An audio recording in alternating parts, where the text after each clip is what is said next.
बॉलीवुड पोल खोल के नए एपिसोड में आपका स्वागत है भाई, आपका स्वागत है, अरे आपका स्वागत है भाई साहब। अगर आपने अभी तक मेरा चैनल सब्सक्राइब नहीं किया तो कर लो और घंटी दबा दो। देखो, आप घंटी नहीं दबाओगे तो आपको नहीं पता चलेगा जब मैं नया वीडियो डालूंगा। बात को समझो मेरे भाई, घंटी दबा दो। आप दोस्त हो ना यार। दिवाली पर 2 फिल्में रिलीज हुई, थामा और एक बुड्ढे की दीवानियत।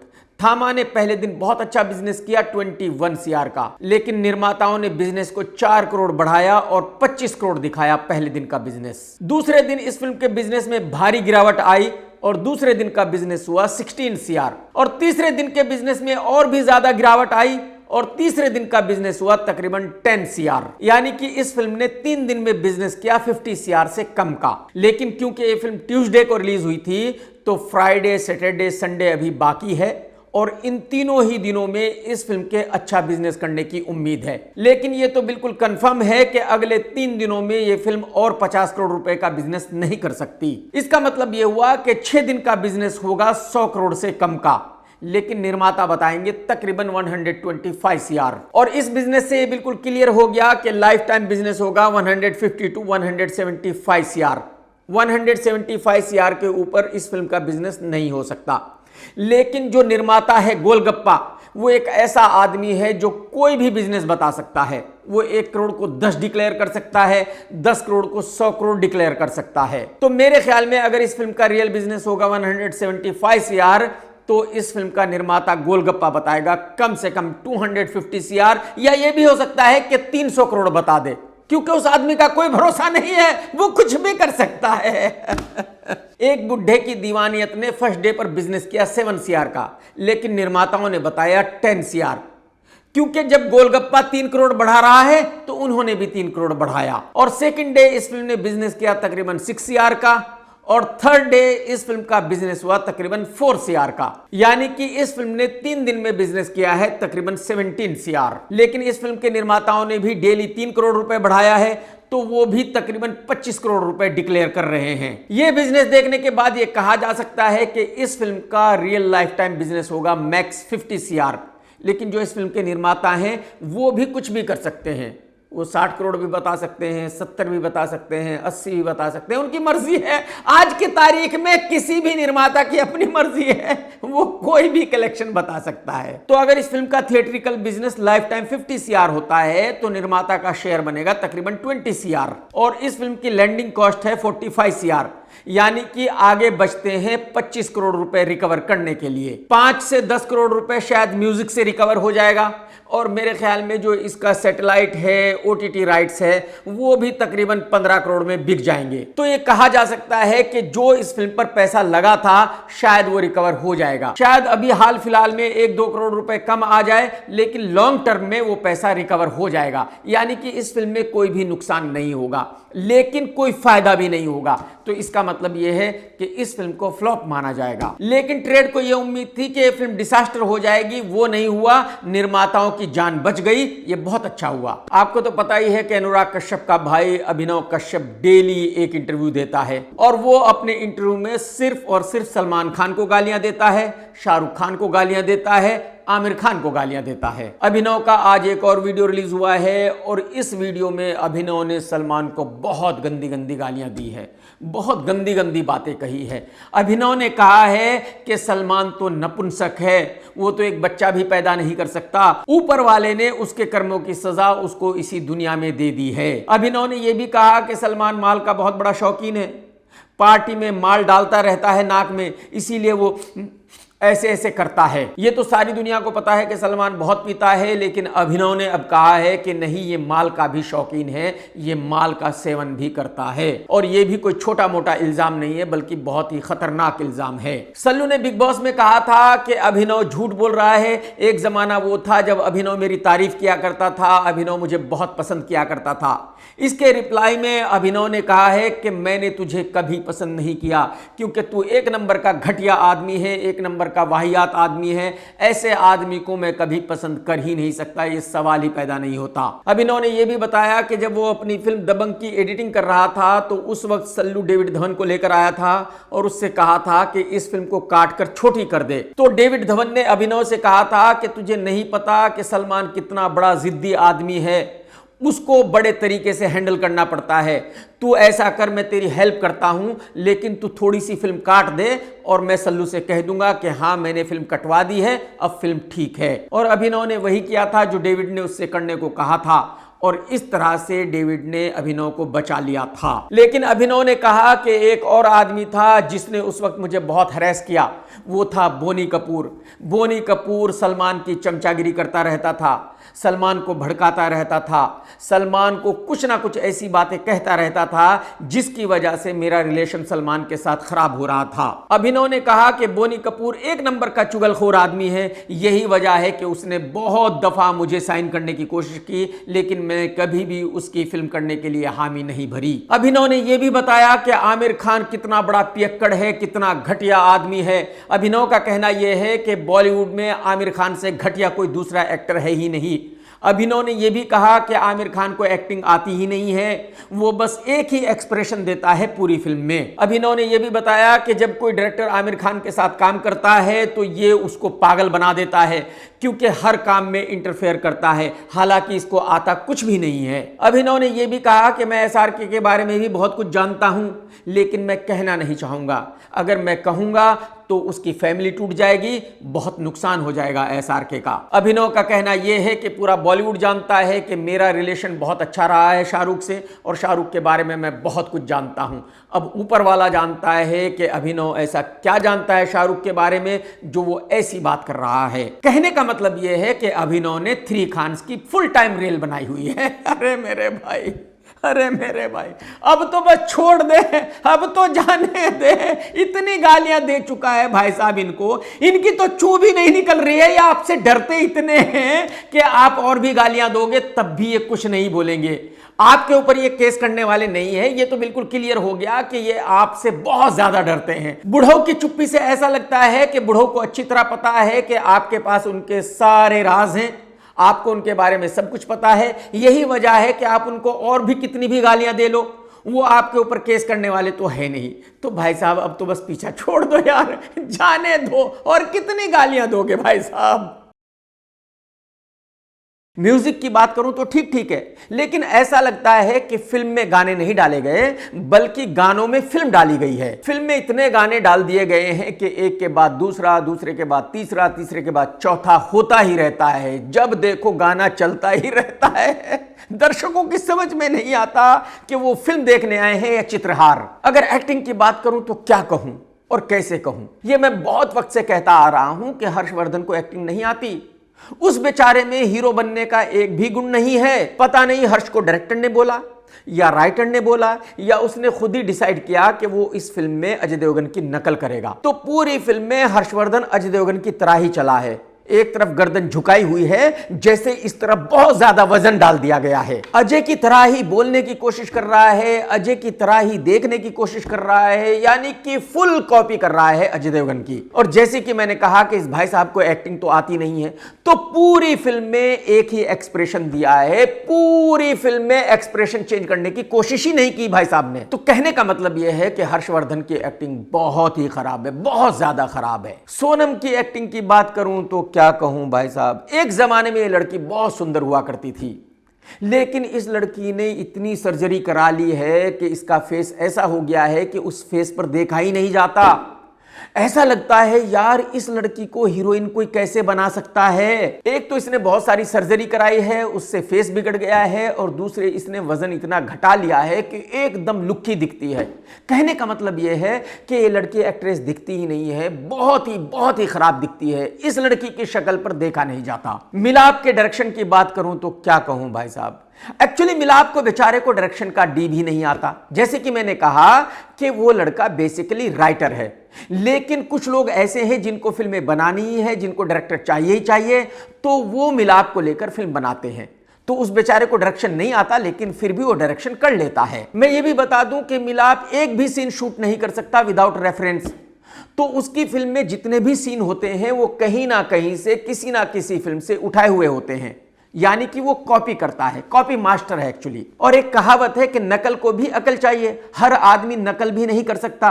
बस ठीक वैसा ही मिलाप के साथ हुआ है। एक्चुअली मिलाप का डायरेक्शन बहुत ही घटिया है, बहुत ही वाहियात है। मिलाप को कुछ पता नहीं था कि वो क्या फिल्म बना रहा है। मिलाप को सिर्फ इतना पता था कि पैसे मिल गए हैं, फिल्म बनानी है, चलेगी चलेगी, नहीं चलेगी भाड़ में जाए। तो मिलाप का डायरेक्शन इस फिल्म में इतना घटिया है कि जो एक्टर इस फिल्म को देखेगा वो जिंदगी में कभी मिलाप के साथ काम नहीं करेगा। कुल मिलाकर यह फिल्म एक बहुत ही वाहियात किस्म की फिल्म है, बहुत ही घटिया किस्म की फिल्म है। यह एक ऐसी फिल्म है जिसको इंसान सपने में भी देखना नहीं चाहेगा, लेकिन कुछ लोग हैं जो इस फिल्म को रियलिटी में जाकर देख रहे हैं। यह एक ऐसी फिल्म है जिसको प्रमोट किया गया है as a love story, but हकीकत में यह एक टॉर्चर स्टोरी है। यह एक ऐसी फिल्म है कि अगर आप इसको देखने चले जाएंगे तो इस फिल्म को देखते हुए आप अपने आप को थप्पड़ मारेंगे, अपने बाल नोचेंगे, अपने आप से पूछेंगे कि आपने जिंदगी में इतनी बड़ी गलती क्यों की है, आप इस फिल्म को देखने थिएटर में क्यों गए हो। यह एक ऐसी फिल्म है जिसमें देखने के काबिल कुछ भी नहीं है।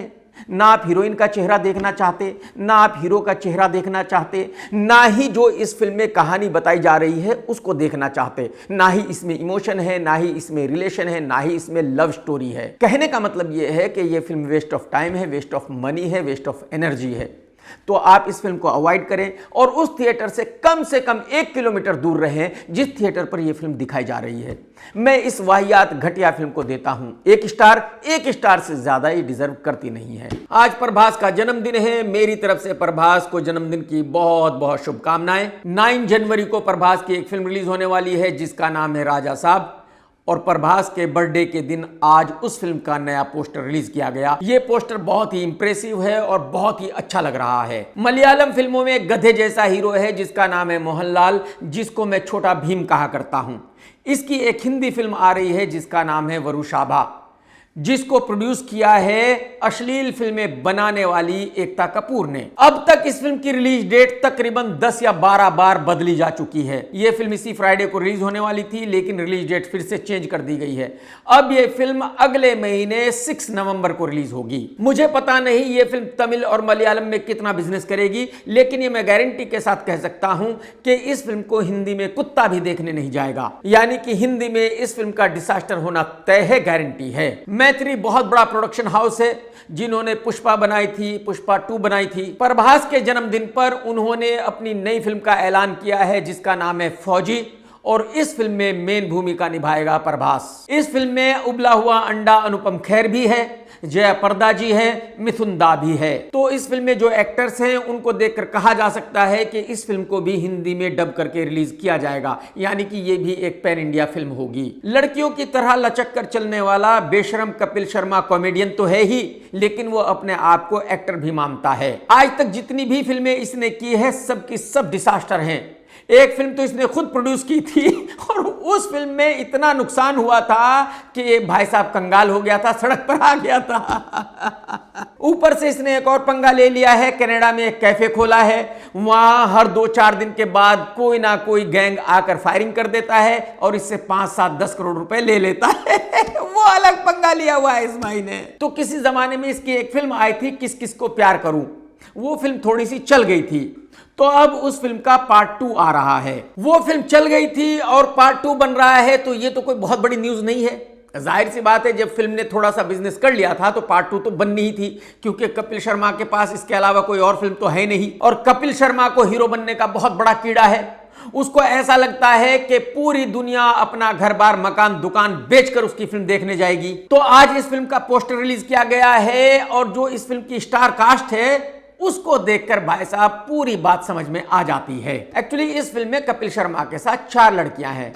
एक तो आयशा खान जो बिग बॉस में थी। बिग बॉस में उसने चिल्ला चिल्ला कर और रो रो कर बताया था कि मुनव्वर ने उसकी खूब मिठाई खाई और मुनव्वर ने उसको धोखा दे दिया। उसी शो में आयशा ने अपने और भी बॉयफ्रेंड्स के बारे में बात की थी। तो इससे आप समझ ही सकते हैं कि आयशा खान कौन है। समझ रहे हो ना भाई साहब। दूसरी लड़की है इसमें वरीना हुसैन, जिसको कभी बुढ़ऊ ने अपने बहनोई के साथ लॉन्च किया था। फिल्म सुपर फ्लॉप हो गई थी, उसके साथ ही बहनोई का भी कैरियर खत्म हो गया था और इस लड़की का भी कैरियर खत्म हो गया था। तो अब इस लड़की को दोबारा लॉन्च किया जा रहा है नाम बदलकर।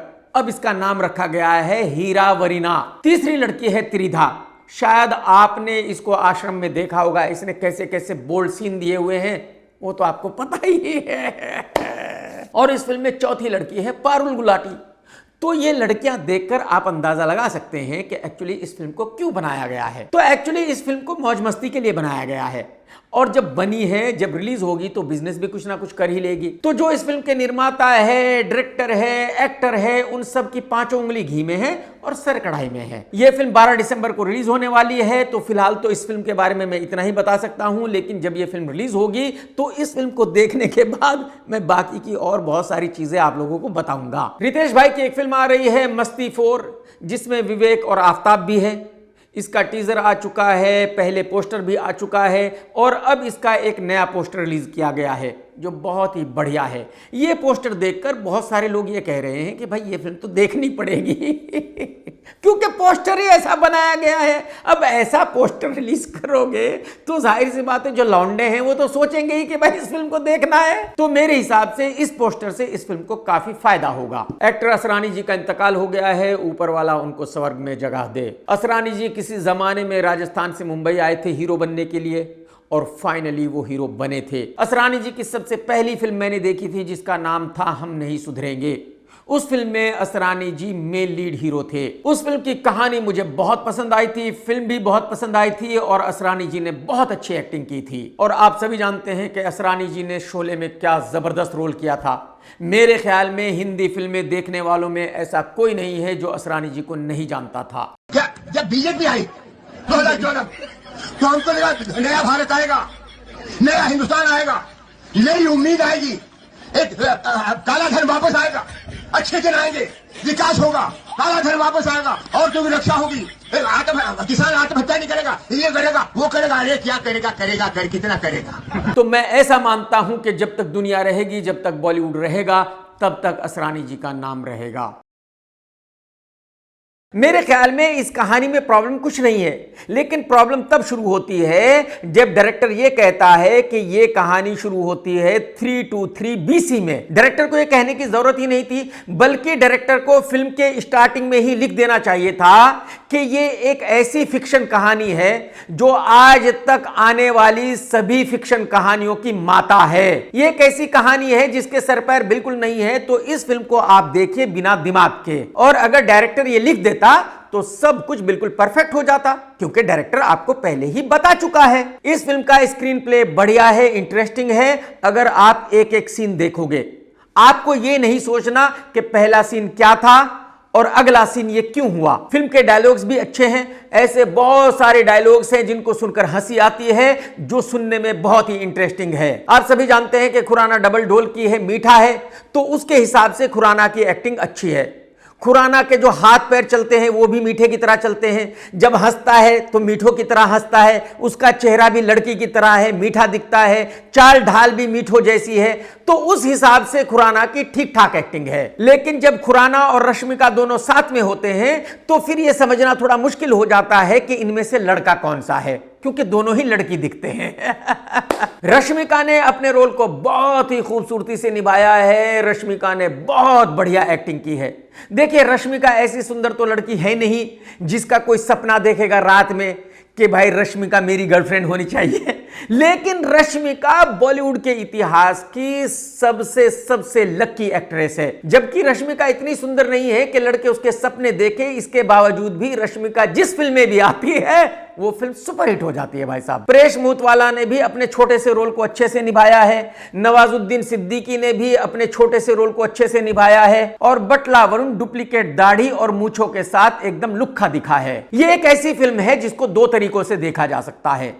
एक, आप अपना दिमाग यूज करके इस फिल्म को देख सकते हैं, लेकिन अगर आप ऐसा करेंगे तो बहुत सारी प्रॉब्लम होगी, क्योंकि फिर आप पूछेंगे कि यार पहला सीन तो वो था, तो अब ये सीन कैसे हो सकता है, और अगला सीन ये कैसे हो सकता है। तो अगर आप ये सब कैलकुलेशन करने लगेंगे तो फिर आपको इस फिल्म को देखने में बिल्कुल मजा नहीं आएगा। दूसरा तरीका है इस फिल्म को बिना दिमाग के देखने का, यानी कि आप मान लें कि आप में दिमाग बिल्कुल नहीं है, आपको ये जानना ही नहीं है कि पहला सीन क्या था, अब ये सीन क्या चल रहा है और अगला सीन कौन सा आने वाला है। जो सीन चल रहा है आप उसको देख रहे हो, एंजॉय कर रहे हो, बात खत्म। तो अगर आप इस फिल्म को ऐसे देखेंगे कि भाई एक सीन जो चल रहा है उसको आप देख रहे हो, एंजॉय कर रहे हो, तो फिर यह फिल्म आपको पसंद आ सकती है। फिल्म में एक्शन भी है, रोमांस भी है, इमोशन भी है, अगर आप इसको बिना दिमाग के देखोगे तो। और अगर आप दिमाग लगाकर देखोगे तो फिर इनमें से कोई भी चीज आपको इस फिल्म में नजर नहीं आएगी। तो मर्जी आपकी है कि आप फिल्म को देखना चाहते हो या नहीं देखना चाहते। मैं ये नहीं कह सकता कि आपको ये फिल्म देखनी चाहिए या नहीं देखनी चाहिए, लेकिन एक बात मैं कॉन्फिडेंस के साथ कह सकता हूं कि आप इस फिल्म को देखने के बाद ये तो नहीं कहोगे कि ये एक बकवास फिल्म है। तो मैं इस फिल्म को देता हूं 2.5 स्टार। बॉलीवुड में एक एक्ट्रेस है जिनका नाम है सोनाली बेंद्रे। अपने वक्त में ये एक्ट्रेस बहुत फेमस थी और सोनाली जी आज भी टीवी पर काफी काम किया करती हैं। सोनाली जी किसी पार्टी में गई थी अपने हस्बैंड के साथ, गले में एक पर्स डाला हुआ था और ना जाने कैसे वो पर्स खुल गया। और जब वो पर्स खुला तो पता चला कि उसमें कुछ भी नहीं था, वो खाली पर्स था, एक्चुअली खाली दिखावट के लिए था।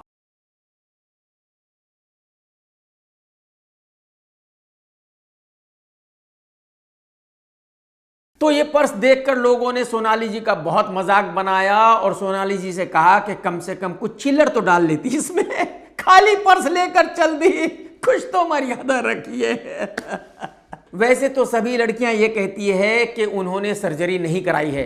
आप किसी भी लड़की से पूछो वो ये कहेगी कि नहीं मैंने सर्जरी नहीं कराई है। लेकिन सर्जरी इंसान को क्या से क्या बना सकती है, सर्जरी कितना चेंज कर सकती है एक इंसान को, जरा देखिए, एक वीडियो देखिए पहले आप, फिर बताता हूं। Hi, I'm Anushka. I'm from Bangalore. I'm 18 years old. I plan to move to Bombay soon, so I'm looking forward to good work from you. Video देखा आपने? इस वीडियो में अनुष्का शर्मा है। ये उस वक्त का वीडियो है जब अनुष्का मुंबई आई थी स्ट्रगल करने के लिए, हीरोइन बनने के लिए। अनुष्का के उस वक्त के चेहरे में और आज के चेहरे में क्या डिफरेंस है आप देखिए। तो ये कमाल है सर्जरी का। कसम रावण की बॉलीवुड के सबसे सड़े हुए एक्टर नवाजुद्दीन ने एक कमाल की बात की है। आप सभी को पता है कि थामा रिलीज हुई है। थामा में एक छोटा सा रोल इस सड़ेले नवाज का भी है, लेकिन नवाज का कहना यह है कि निर्माताओं ने गलती की है। अगर वो मुझे आयुष्मान खुराना वाला रोल देते तो मैं बहुत ही कमाल की एक्टिंग करता और फिल्म अभी जितनी चली है इससे भी कहीं ज्यादा चलती। भाई साहब मतलब शर्म नहीं आ रही है आपको ऐसी बातें करते हुए? क्या कभी आपने अपना चेहरा आईने में देखा ही नहीं है? ऐसे कैसे हो सकता है, मुझे आप बताओ। भाई साहब जब आप मेकअप करते हो डेली तो आईने के सामने बैठकर ही करते हो, तो आईने में आप अपना चेहरा देखते ही हो, तो आपको शर्म नहीं आती है कहते हुए कि मुझे मेल लीड हीरो का रोल मिलना चाहिए था, मुझे खुराना का रोल मिलना चाहिए था, मेरे अपोजिट रश्मिका होनी चाहिए थी? अरे भाई साहब रश्मिका तेरा चेहरा देखकर डर जाती, भाग जाती, दूसरे दिन शूटिंग पे ना आती। तू कौन सी दुनिया में है? बहन कुछ तो सोच लिया कर कुछ भी कहने से पहले, मतलब कुछ भी फेंक देते हो बिना सोचे समझे। अब कुछ तो मर्यादा रख भाई। तेलुगु फिल्मों में एक लिंगू एक्टर है जिसका नाम है जूनियर एनटीआर। अपने आप को बहुत बड़ा सुपरस्टार मानता है और मैंने सुना है कि तेलुगु फिल्मों के देखने वाले इसको पसंद भी करते हैं। तो ये एक फिल्म कर रहा है जिसका नाम है ड्रैगन। डायरेक्टर है प्रशांत नील। इस फिल्म की शूटिंग चल रही थी और शूटिंग के बीच में ही एनटीआर ने कहा कि भाई साहब आपकी जो स्क्रिप्ट है वो करेक्ट नहीं है, तो शूटिंग यहीं बंद कर दीजिए। तो इस फिल्म की शूटिंग बंद हो गई है और अब जूनियर एनटीआर ने इससे कहा है कि भाई साहब आप अपनी स्क्रिप्ट को दोबारा लिखिए, बढ़िया बनाकर लाइए, मुझे सुनाइए। अगर मुझे वो स्क्रिप्ट पसंद आई तो तब हम शूटिंग चालू करेंगे, अगर स्क्रिप्ट अच्छी ना हुई तो फिर हम ये फिल्म नहीं करने वाले। यानी निर्माता को इन्होंने लपेट दिया।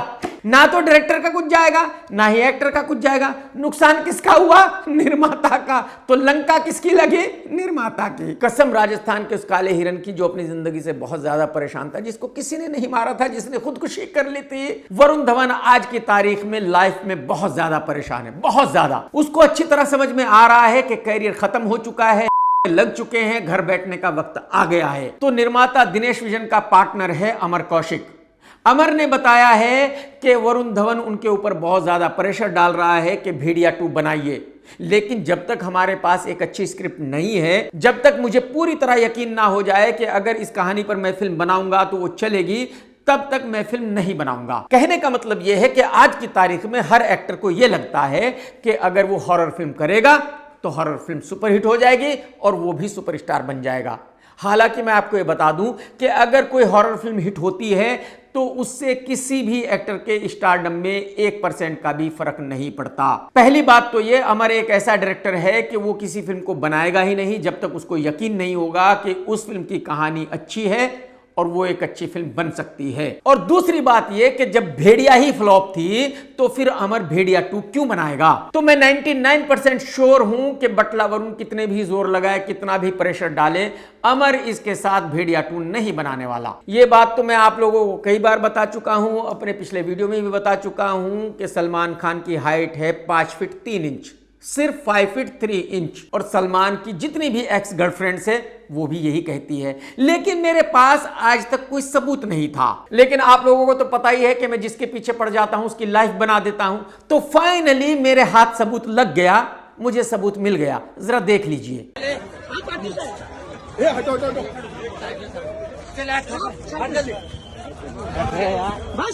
तो देख लिया आपने वीडियो भाई साहब, ये है बुढ़ऊ की असली बॉडी और ये है बुढ़ऊ की असली हाइट।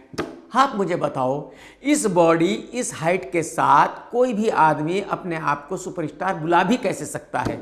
अरे भाई साहब कुछ तो शर्म करो, ऐसी बॉडी लेकर ऐसी हाइट लेकर अपने आप को सुपरस्टार कहते हो, मतलब थोड़ी तो शर्म करो यार।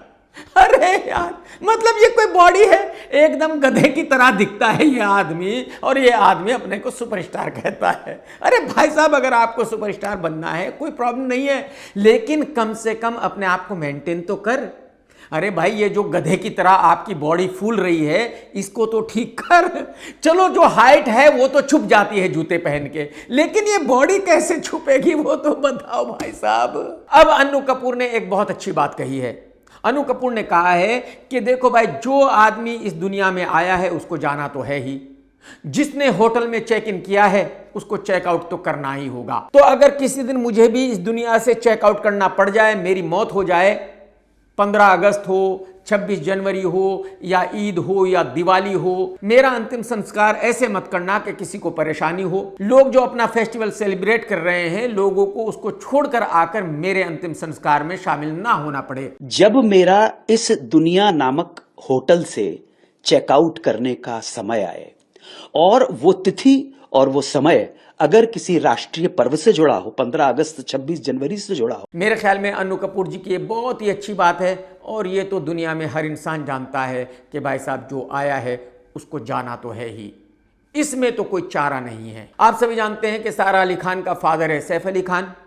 सारा की माँ भी अपने वक्त की काफी बड़ी एक्ट्रेस रही है, और इवन सारा की दादी भी अपने वक्त की बहुत बड़ी एक्ट्रेस थी। तो जब कभी सारा की पहली फिल्म आई थी, उस वक्त सारा को ऐसा लगा था कि आने वाले वक्त की वो बहुत बड़ी एक्ट्रेस है, यानी कि बॉलीवुड की सुपरस्टार नंबर 1 है। लेकिन ऐसा कुछ हुआ नहीं। उसकी वजह यह है कि सारा को बेचारी को एक्टिंग ही नहीं आती। सारा हर फिल्म में ओवर एक्टिंग करती है, तो जाहिर सी बात है कुछ ज्यादा काम मिलता नहीं है। यही वजह है कि सारा ऑलमोस्ट डिप्रेशन में जा चुकी है, सारा ऑलमोस्ट मेंटल हो चुकी है। आप जरा देखिए ये लड़की कहां बैठी हुई है।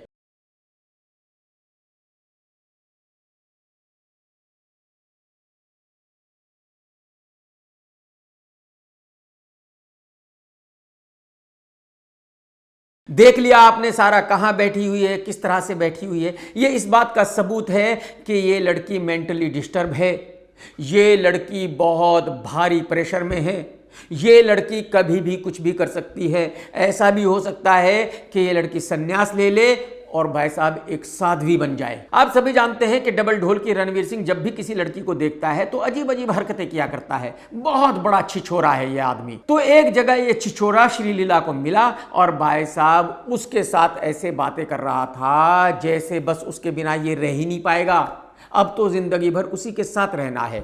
और ये वीडियो देखकर बहुत सारे लोग ये कह रहे हैं कि भाई साहब ऐसी हरकतें ना कर, नहीं तो डिवोर्स हो जाएगा, दीपिका छोड़ देगी।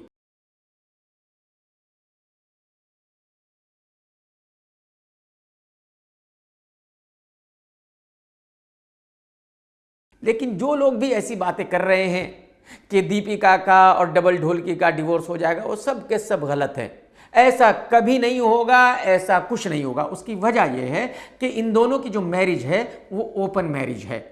उसमें ऐसा कुछ नहीं है कि भाई रणवीर सिंह किसी लड़की के साथ कुछ नहीं कर सकता या दीपिका किसी लड़के के साथ कुछ नहीं कर सकती। रणवीर डबल ढोलकी की मर्जी है, वो किसी लड़की को भी लाइन मार सकता है, किसी लड़की के साथ कुछ भी कर सकता है, कोई दिक्कत नहीं है। ठीक उसी तरह दीपिका भी टकले के साथ मस्ती कर सकती है या किसी के भी साथ घूम फिर सकती है, कोई दिक्कत नहीं है। तो इन लोगों की मैरिज ओपन मैरिज है। इस मैरिज में ऐसा कुछ नहीं होने वाला। बॉलीवुड में सबको पता है कि एकता कपूर लेस्बियन है, लेकिन खुलकर कोई नहीं कहता। लेकिन हकीकत तो यही है कि हाँ, वो लेस्बियन है बेचारी, उसको शादी नहीं करनी है, उसको लड़के अच्छे नहीं लगते हैं, उसको सिर्फ लड़कियां अच्छी लगती है। तो देखिए एकता अपनी दोस्त लड़कियों के साथ कैसे पार्टी करती है, जरा देख लीजिए आप।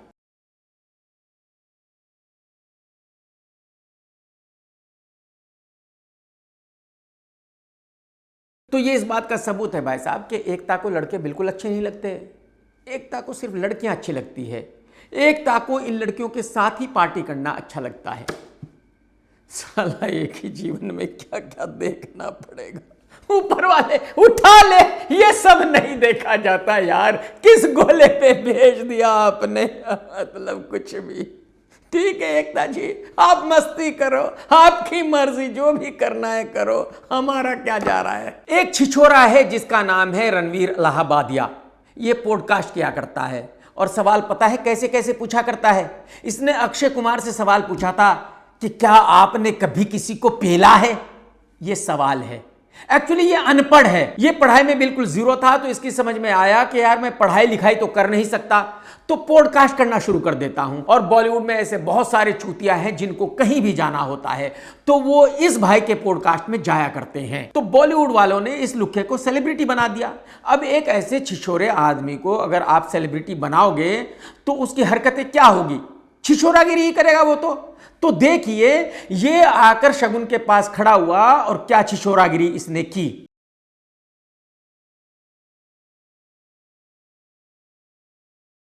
आप मुझे बताइए, शगुन अपने हस्बैंड के साथ खड़ी है, शगुन इसको जानती नहीं है और ये आकर ऊपर से हाथ रख देता है। ये घटिया वाहियात आदमी ऐसा कैसे कर सकता है। मैं इसकी शक्ल देखकर बता सकता हूं कि ये फुल टाइम टल्ली था। जब इसने ये घटिया हरकत की तो शगुन ने अपने हस्बैंड से कहा और शगुन के हस्बैंड ने इससे कहा कि भाई साहब दूर रह, लुक्खे दूर रह, तुझे समझ में नहीं आ रहा कि तू क्या कर रहा है। तब जाकर ये लुक्खा दूर हुआ। और कुछ लोग इस लुक्खे के पॉडकास्ट में जाते हैं। जो लोग भी इस लुक्खे के पॉडकास्ट में जाते हैं वो भी निहायत ही गिरे हुए हैं, निहायत ही घटिया लोग हैं। एटली ने शाहरुख खान के साथ फिल्म बनाई थी जवान और उसी फिल्म से बॉलीवुड वाले एटली को जानते हैं। एटली ने बटले वरुण धवन के साथ भी एक फिल्म बनाई थी बेबी जॉन, जो बहुत बड़ी डिसास्टर रही थी। लेकिन फिर भी बॉलीवुड वाले इसको एक बहुत बड़ा डायरेक्टर मानते हैं। तो स्टेज पर बॉबी खड़ा था और एटली आया तो बॉबी को ऐसा लगा कि एटली आते ही मुझे हक करेगा और मुझे कहेगा सर आप यहां कैसे आ गए, आप इतने बड़े सुपरस्टार हो। लेकिन एटली ने बॉबी को बिल्कुल भाव ही नहीं दिया। एटली ने बॉबी की तरफ सही से देखा भी नहीं और आगे जाके खड़ा हो गया।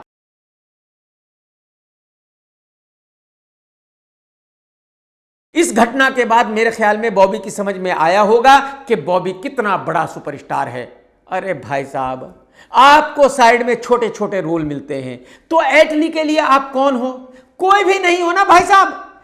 एटली हाय हेलो किसको करेगा? रणबीर कपूर को, शाहरुख खान को। आपको एटली हाय हेलो क्यों कहेगा वो तो बताओ आप मुझे। अरे बॉबी भाई जमीन पे आ जाओ, आप कोई स्टार विस्टार नहीं हो, ये आपकी आंखों का धोखा है। मेरी बात मानो भाई साहब। बॉलीवुड में एक महा फ्लॉप विलन है जिसका नाम है मुकेश गन्ना। आपको पता ही है कुछ ना कुछ कंट्रोवर्सी करता रहता है, कुछ ना कुछ ऐसा कहता रहता है जिसकी वजह से न्यूज में बना रहता है। ये तो पूरा बॉलीवुड जानता है कि कपूर फैमिली बीफ की बहुत बड़ी शौकीन फैमिली है। कपूर फैमिली में बीफ, मटन, चिकन सब कुछ खाया जाता है।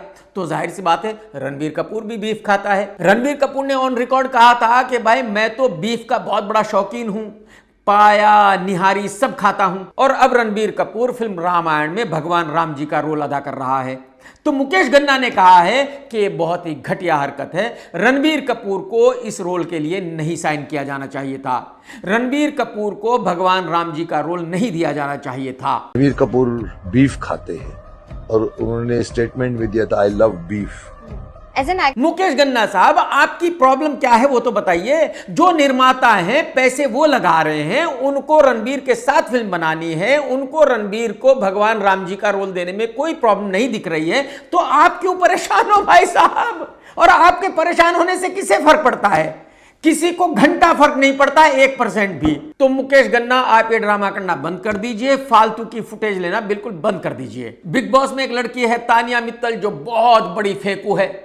वो ये कहती है कि अंबानी से भी बड़ा मेरा घर है, अंबानी से भी ज्यादा नौकर मेरे घर में हैं, मेरे साथ 150 सिक्योरिटी गार्ड्स चलते हैं, मैं मिठाई खाने जाती हूं तो अबू धाबी, मैं बिस्किट खाने जाती हूं तो लंदन। तो जाहिर सी बात है, बाहर लोग भी रिसर्च कर रहे हैं और ढूंढ ढूंढ कर इसके वीडियोस निकाल रहे हैं। अब इसका एक वीडियो ऐसा सामने आया है जिसको देखकर भाई साहब मजा ही आ जाएगा। जरा देख लो आप भी।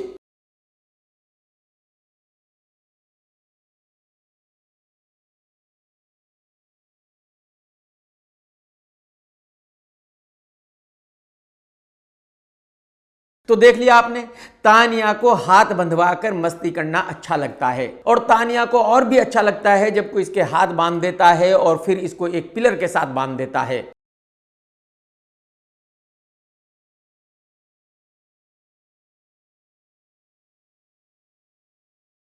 और बात यहीं खत्म नहीं होती भाई साहब, तानिया को आंखों पर पट्टी बांधकर मस्ती करने में भी बहुत मजा आता है। गंदा दिमाग, गंदी सोच। मैं खाली मस्ती करने की बात कर रहा हूं भाई साहब, वो ऐसे खेल खेलती है, इससे ज्यादा कुछ नहीं, समझे? अपना दिमाग ज्यादा मत चलाओ। भाई साहब ठीक है, जो हो रहा है होता रहे, हमें क्या फर्क पड़ रहा है भाई साहब। दोस्तों, अगर आज का वीडियो आपने देखा है तो लाइक करना बिल्कुल मत भूलना, कमेंट्स करके जरूर बताना कि आज का वीडियो आपको कैसा लगा। टेक केयर दोस्तों, tata bye bye, love you, जय हिंद, सत्यमेव जयते।